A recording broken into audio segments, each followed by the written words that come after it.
స్తోత్రమేసయ్యా ప్రియమైన దేవుని బిడ్డారా, క్రీస్తు నామములో మీ అందరికీ సమాధానము కలుగును గాక. ఆమేన్. ప్రతి దినము దేవుని వాగ్దానం అని ఆత్మీయ చక్కటి కార్యక్రమంలో మిమ్మల్ని ప్రేమపూర్వకంగా ఆహ్వానిస్తున్న దేవుని బిడ్డారా, ఎలా ఉన్నారు? బాగున్నారా? ఉదయాన్నే లేచారా? ప్రార్థన చేసుకున్నారా? కాసేపైనా మీరు దేవుని వాక్యాన్ని చదువుకున్నారా? దేవుడు మీతో మాట్లాడి మిమ్మల్ని బలపరిచారా అని నేను మిమ్మల్ని అడుగుతా ఉన్నాను. ఎందుకంటే దేవుడు బలపరిచే దేవుడు, శక్తిహీనులకు శక్తిని అనుగ్రహించే దేవుడు. దేవుడు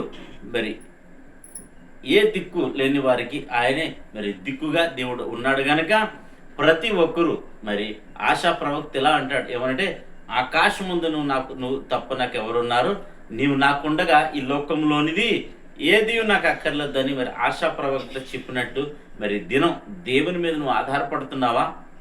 దేవుణ్ణి ఆశ్రయిస్తున్నావా? దేవుణ్ణి నీ ఆశ్రయముగా, నీ బలముగా, నీ కోటగా ఆయన ఎంచుకుంటే దేవుడు నీకు తప్పక మేలు చేసి దేవుడు నీకు తోడై ఉంటాడు, తోడు నీడగా ఉంటాడని నీకు తెలియచేస్తూ ప్రతిదినము దేవుని వాగ్దానం అని ఆత్మీయ చక్కటి కార్యక్రమంలో వాగ్దానాన్ని చదువుకుందని చదువుతున్నాను. మార్కు సువార్త 5వ అధ్యాయము 36వ వచనం. యేసు వారు చెప్పిన మాట లక్ష్య పెట్టక భయపడకము, నమ్మిక మాత్రం ఉంచుమని సమాజ మందిరపు అధికారితో చెప్పి దేవునికి స్తోత్రం. హల్లెలూయా. ఇక్కడ సందర్భం ఏంటంటే సమాజపు అధికారి యొక్క కుమార్తె చనిపోయి ఉంటుంది. అయితే కొందరు వచ్చి ఏమంటారంటే బోధకుణ్ణి లేదా యేసు ప్రభుని, బోధకునికి శ్రమ పెట్టొద్దు, నీ కుమార్తె చనిపోయింది, ఇంకా ఆయన వచ్చినా ఏం పని జరగదు గనక ఇంకా బోధకుడు అనగా యేసును ఇంక నువ్వు ఇబ్బంది పెట్టద్దు, శ్రమ పెట్టద్దు అని ఆ సమాజ అధికారి సమాజ మందిరపు ఒక అధికారితో చెప్పడం జరుగుతుంది. అయితే యేసు ప్రభు ఆ మాట విని వారి మాటను లక్ష్య పెట్టక ఆ సమాజపు అధికారితో ఏమంటాడంటే, నువ్వు భయపడకు, నమ్మిక మాత్రం ఉంచు. దేవునికి స్తోత్రం. ఈ దినం ప్రభు నీకిస్తున్న వాగ్దానం ఏంటో తెలుసా? భయపడకు, నమ్మిక మాత్రం ఉంచు అని దేవుడు వాగ్దానం చేస్తున్నాడు.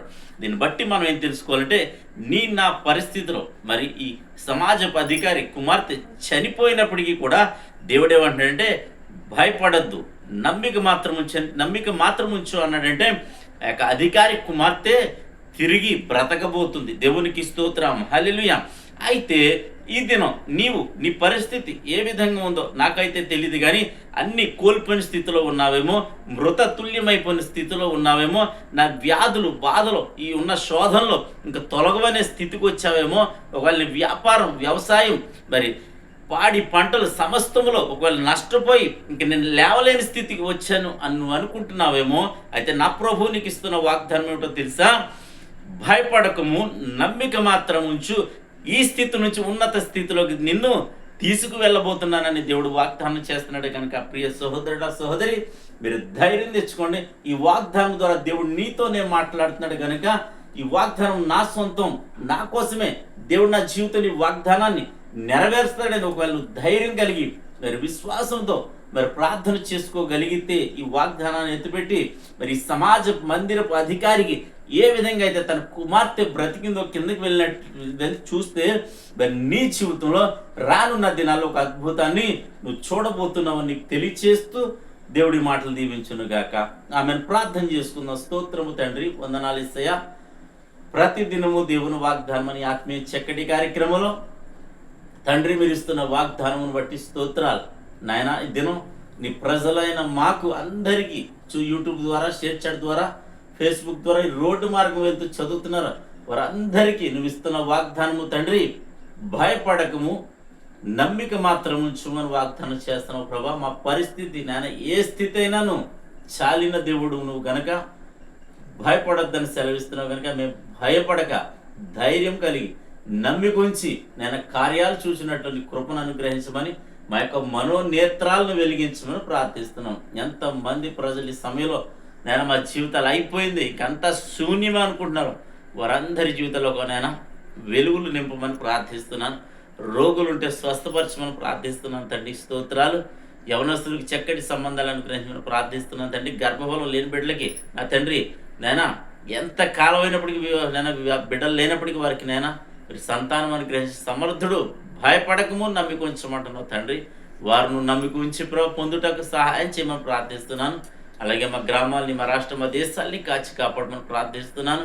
నైనా ఉద్యోగాలు లేని బిడ్డలకు ఉద్యోగాలు మీరు అనుగ్రహించమని ప్రార్థిస్తున్నాం. మనుషులందరి కోసం ప్రార్థిస్తున్నాం, అధికారుల కోసం, రాజుల కోసం.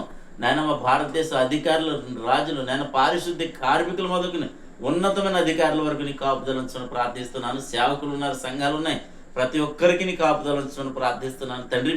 ఈ దినం ప్రభా ఎవరైతే నేను పుట్టినరోజులు, పెళ్లిలో జరిపించుకుంటారో వారందరికీ నీ క్షేమము, సమాధానం అనుగ్రహించి సంవత్సరం అంతా ఈ దైకిరీడం ఉంచమని, ఈ దినాన్ని బిడ్డలు చేయి ప్రయాణాల, ప్రయత్నాల, రాకపోకలు సమస్తములు మీరే తోడండి, మహిమ పొందమని క్రీస్తునామములో అడుగుచున్నాం పరమ తండ్రి, ఆమేన్. నేను నమ్ముతున్నాను ప్రియమంది బిడ్డలారా, ప్రభు మనందరితో మాట్లాడి మనల్ని బలపరచారని నమ్ముతున్నాను. మీరు అనేక మందిని బలపరచండి. ఈ వీడియోని షేర్ చేయడం ద్వారా, లైక్ చేయడం ద్వారా. అలాగే ఈ దినం ఎవరైతే మీరు పుట్టినరోజులు, పెళ్లిరోజు జరిపి మీ అందరికీ క్రీస్తు నామములో మీకు సమాధానం కలుగును గాక, క్షేమం కలుగును గాక. ఈ సంవత్సరం అంతా దేవుడు నిన్ను కుటుంబాన్ని బహుగా దీవించును గాక. ఆమేన్.